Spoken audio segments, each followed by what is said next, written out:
Mr. President, I move to trifurcate this issue. Or may I ask by consent to vote on On the which- three on- part? You Well, I could- want to vote on the three separately. On D3, three separately? Well, the three items. Well, I mean, I'd under like- I would D3, like- under D3, there are three items. Yeah. And so make your motion for, I would like to vote maybe you would like somebody else to have. make the- differently on some Okay. than on others. Then let's have somebody make a motion on the first one of Dos Pueblos High School I move- IB. I'll do that. I move to approve the 19,571.79 for Dos Pueblos High School. It's, the fact that it's after the fact notwithstanding. Second. And Mr. Heron, may I make some comments on that? Yes. First of all, I'd like some clarification from Mr. Smith on this professional development block grant. And it's Tier 3 categorical, but has the district already decided, has it assigned how much out of professional development block grant is going into the general fund? Has it taken its cut already? Yes. And so this was designed strictly for teacher professional development. This would either, and I'd have to have Robin clarify, it's either under the district office's control or Dos Pueblos' control, and it wasn't taken from the 30%. That's already been taken off the top. And You can will never see this again, this Mhm. particular fund. Uh, It, Was the entire staff changed at Dos Pueblos or just the principal? no, just, But if I could just finish getting my Yes. questions Okay. answered and then, this particular fund had been used in years past to pay for the 3 days that are coming up right now. That it came from the state originally in the old SIP yeah. money to pay for the 8 days. It was reduced to 3. That's where that money has been sitting. It pays for teachers. It's in their contract now. So that money has gone directly for that.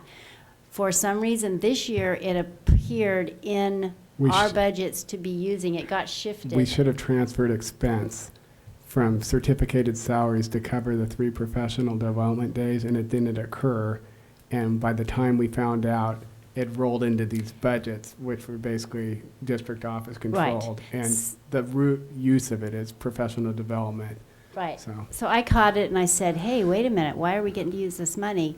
And Meg said, you can do that this year. And And so we used it. And we fixed it going forward. Yeah, Okay. You will not see it again. we won't see it again, and I just want to clarify that this was money that really was intended for teacher professional development Absolutely, and was yes. not ever going to be going into the general Right. fund. Right.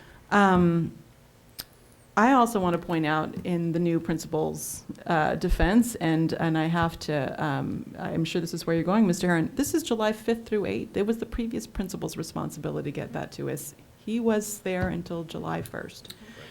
And so I don't lay this on the new administration there at all. It was a failing of the previous administration, but I'm willing to go ahead and vote on it. Yeah. That was the purpose of my question. It says the new administrative team was not aware.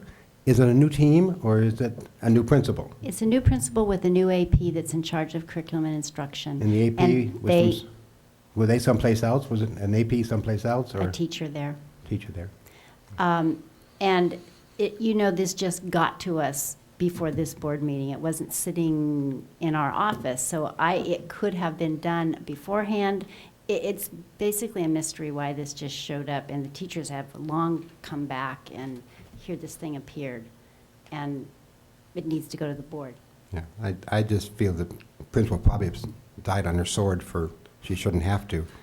I agree, you because know. I don't really think it was her watch when this happened. And I think it's because the next item, it's not this excuse, is they didn't know we had a second board meeting. They knew it had to be put in, but they didn't know we had, so if the reasons were the same, I'd be more appreciative of it than, it just seems that it's wording that is meant to get us to say yes, but the reality is somebody screwed up. And Oh, I well- don't blame it on the new administrative team. Right. The wording's not intended to say yes. It's just when my secretary called and said, what happened here? That's that's the answer she got. So we're putting what the school gave us. And, I'm hoping now that since this has happened at every single school almost, even though we've put out memos that we won't see this again. No, it really puts us in a hard spot because we're not about to charge these teachers $2,000 each. I mean, it's just not going to happen. But, You made the motion. All in favor, say aye. Is there a second on my motion? yeah, all in favor, say aye. Wait a minute. Wait a minute, Oh, wait a minute. you don't want us to vote on your motion? I want to, yeah, I want to vote on it, of course, but I want to make sure I understood the answer to that question. So these 7 people are all IB teachers, and their participation in this workshop is required by the International Baccalaureate Program? And it's also Yeah, required. is that a yes or a? Yes, but our honors coursework plan has brought a lot of this forward. They hadn't had current Okay. training, and that's part of our plan, is to Okay. have everybody have it. So there's what? lots of teachers that are Well, wait a minute, wait a renewing minute. and, Now you've muddied the waters. I'm sorry. If I'm voting for 10 people who are not IB, teaching other honors classes, that's a different issue. IB's in me. our honors coursework plan, one of the most But advanced are all courses. these 7 people IB teachers? Yes. And their participation is required for the continuation of the IB program? That's the In order question. for them to teach the courses, they have to have the training, yes. In the okay, thank you. All in favor, say aye. Aye. Aye. Opposed? Motion carried, 4-0 with 1 absent. Curriculum categorical programs, core, May 26 to 28, 4,552. Do I have a motion? I move to approve that under the understanding that it was unavoidable. New information. Is there a second? So is this a public comment, Mr. Wheeler? I don't know, are you accepting public comments? Yeah.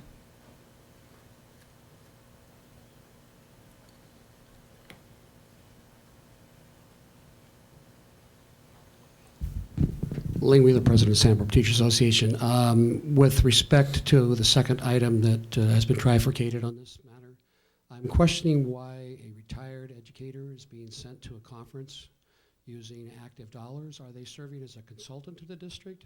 That's not been identified in this. Janet Gordon is a wonderful teacher, is retired from the district, and yet is being sent to this conference. So I'm trying to understand that. Is there not some regulation that might require active teachers in the district to be supported using these kinds of dollars? Question. Yes. Janet Gordon is one of our teachers on special assignment as a retired teacher who supports and coaches literacy in actually not just secondary where she taught, but in elementary. This is training, it's using Title II money. She is a trainer. She goes and she trains teachers and she works with our staff as a coach. Okay.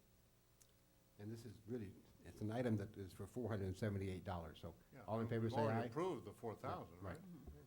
All in favor say aye. Aye. Aye. Opposed? Motion carried, 4-0, 1 absent. Glida Valley Junior High School, who also didn't know there was wasn't a second board meeting. I move that we deny this expenditure on the grounds that it's received after the fact.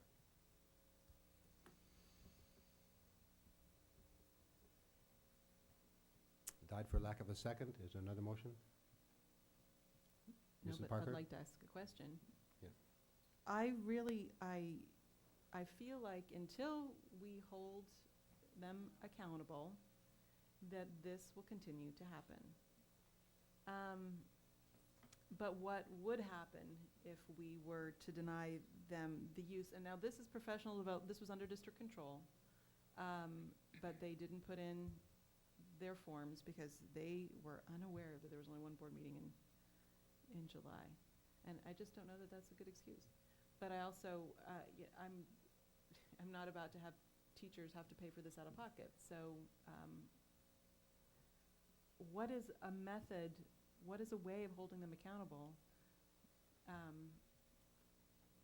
I really think that we need to think that through, that there needs to be a way that doesn't retroactively punish, but that has future consequences because of this.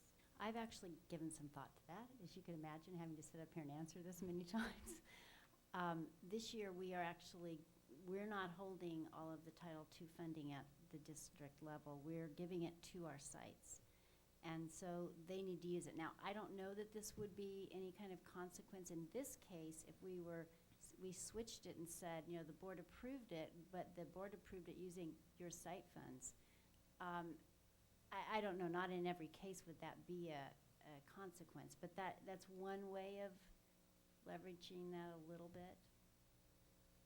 Dr. Noel? What is the likelihood that these two individuals will have to pay this out of their personal funds? The implicit part of the question being, can't the principal come up with the money out of something else? We would still have to prove it at this level. It would just be a different funding source. Anything over $500 needs to come to you as far as out of town, too. It'll come out of the principal's personal fund. What, They don't have those, what is the right? process? What is the staff's involvement in registering for these things? It says the staff was unaware. Does that mean that Celeste and Nancy were unaware, or does that mean that somebody in the office was unaware and didn't process the paperwork in time? It could, I don't know exactly on this one. I didn't make the call, but it could have been someone in the office that didn't get it correct. There is a form, and on there is very specifically stated how many days in advance you have to submit this. This is something that we've revised the form. We're going over it with every secretary, with principals. We're making every effort to, again, not but- have this, but but, so I don't know what I think my staff question is, member. does the The staff, teachers know this as well. I mean, they're getting information about that as well, because they can't just bring it in and have it go forward. Maybe I can weigh in, because I've been dealing with Cynthia and Brian Tangway on this issue, and part of the issue is a lot of times the teachers or the principals will get notified 5 days before the conference. And so that's an issue. So I think, and that doesn't happen in all cases, but in some cases you got to really grapple with, do we say yes to everything, knowing that it's going to put them in this type of position, or do we just say we can't do it? And that's a tough one, because it all comes down to how many trainings are going to be offered, do they need the training? So there's a whole bunch of, when you peel this onion back, it's not as simple as you might think. And, and you know, I'm not going to be the first person to jump in and say, spend more money and circumvent policy. I'd be the last person to do that. But I'm just telling you from what my investigation, it's a little bit more complex than what we see on its face. The Avid Summer Conference certainly was publicized well in advance. Well, Mrs. Parker? yes, but that's a good point, because what I was hearing in some cases is where, teachers at the last minute, certain teachers dropped out. There was the opportunity for other teachers to come in. They may be coming from a different site. And the process is important, but we can't lose sight of the ultimate goal, which is teacher training. And so, And I think another thing, when I was talking to Brian Tangway, I don't think that our policies, if we have any, in terms of board policies on travel and conference, are very tight. And so there's a lot of room for interpretation, which creates problems system-wide. And so we're looking at that, and we'll probably be bringing something back, because the way it sits right now is just, it's not workable.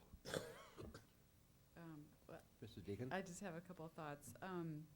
Dr. Noel, earlier you were arguing about how bureaucratic policies sometimes destroy creativity and positive things, and I'm not necessarily connecting the dots here, but I'm hearing what everyone's saying about, these are valuable, we hope are valuable opportunities, or we wouldn't be sending people and wouldn't be spending the money. So so I'm inclined to err on the side of allowing, knowing that we do need to fix this, and I'm not sure exactly how we do it, because we constantly grapple with it. But I also am a little concerned about approving some and denying others, not knowing the complete story. Because, if we denied the Goleta Valley one, where it says staff was unaware, maybe there was a substitute staff person there. We don't know. We've already kind of said, okay, DP gets a pass because we know there was a big turnover there, but without knowing the details of every single one, I'm hard pressed to try to interpret what went wrong and why it happened. Well, we all have different tolerances of being asked to rubber stamp decisions, and I'm going to vote no in any event. I'd like to further comment. Eric's point was really the most significant point. No matter what we do, Sometimes these will not get to us after the fact. Occasionally it gets left on the secretary's desk. They go scrambling for it. Why isn't it here? Well, it never got sent in. Sometimes that happens. Sometimes a teacher, and some very talented teachers that you know, will say, oh my God, I just learned about the national competition. We just qualified for it. I forgot all about getting that part in. Well, we've approved those over the last couple of months as well.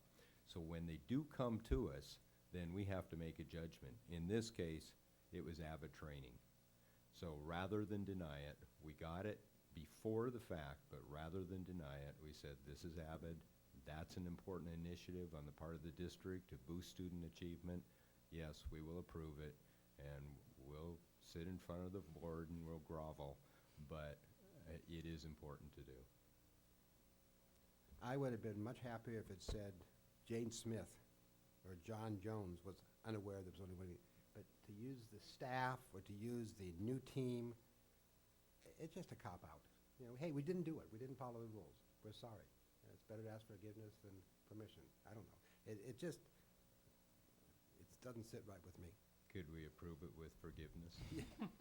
Mrs. Parker? I'd like to make a motion to approve the Avid Summer Institute training for August 2nd through 6th for the 2 staff members. Second. Can I add that there's an expectation that there's further staff investigation and discussion with principals? I'm going to support it because I don't think it's right to have Mrs. Darga and Ms. Massey be responsible for it if in fact they weren't the ones who didn't turn the paperwork in. So if we disapproved it and it goes back on there, I'm not in favor of that. You know, pardon? We don't know. Yeah, we don't know. That's another question. We should know. But, so I'm going to vote for it. All in favor say aye. Aye. Opposed? No. Motion passes 3-1 with 1 absent. May I add one quick thing, because we've made one significant change, I believe. When you see our single plans come forward with budgets, we've put in budget items under professional development directly linked to Avid, Read 180. We've given schools an amount to send a certain number of teachers that we feel is a core. And when you approve those plans with the budget included, we're giving that heads up with that piece. And so we're kind of saying, not that you don't have to follow the rules on the timelines, but we're adding that in as kind of the board has already approved this travel. Okay, going to D4. I had a question. That's why I asked to have that pulled. On the bottom item, $160 a student, that comes to about 12,000, something like that. Yes. Okay, and the funding. Could you explain what what MAD categorical money is? It's considered, MAD is an acronym Right, for those. right.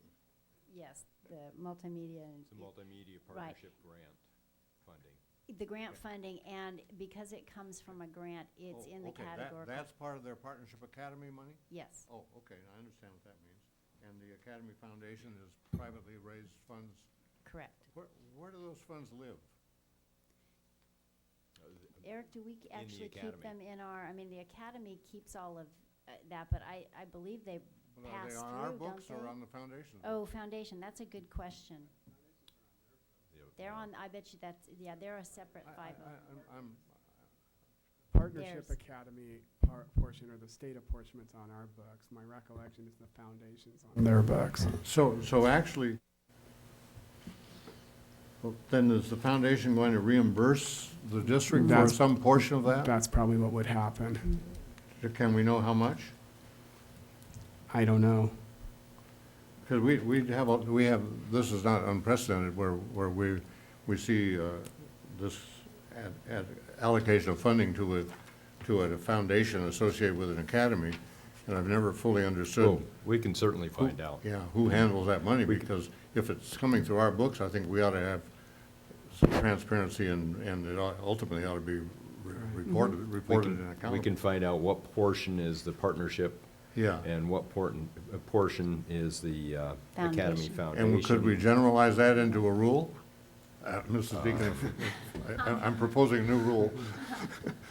that we have that explained at all, typically, when this is done? Thank you. Do you have a motion? I move to approve that D4. Second. But can I just ask a quick question on item 1 on D4? And because I just don't remember the policy on student field trips. That's changing too. And my question on that is, it's coming through ASB Cheer, but it's fundraised by students to go into that. And I just don't know, how far away do they have to travel that they needed to come to us for approval? Our field trip requires anything overnight to come to the board. Okay, thank you, that's what I wanted to know. And that's really an insurance, extension of insurance requirements. Mrs. Deacon? I'll make this brief because I know we spent a lot of time on these. Would it be possible to put sites on notice that if they miss deadlines, that the funds will come out of their own site funding? I mean, that's a pretty strict penalty. I mean, that's assuming they have the money and it's not committed elsewhere. But, I mean, could we just tell them, if you don't Yes. get to the board in time, Yes, then be we prepared to could. pay out of? We could. Some of these, of course, it doesn't really apply. Doesn't really but- apply. Comes up No, Yes. I But I don't mean the understand. cheerleaders, but yeah. Okay. I got the impression that in the next year, it will be coming out of theirs. I've already thought. Yeah, next year, it will be coming out of them. Okay, all in favor, say aye. I Opposed? Motion carried 4-0 with 1 abstention. H, on coming events. There's a lot of training you talked about. Is there anything else that people know about? Okay. Item I, future agenda items. Well, I'm going to ask that the agenda make space for Mr. Smith's language for timing of proposals and requests for funding.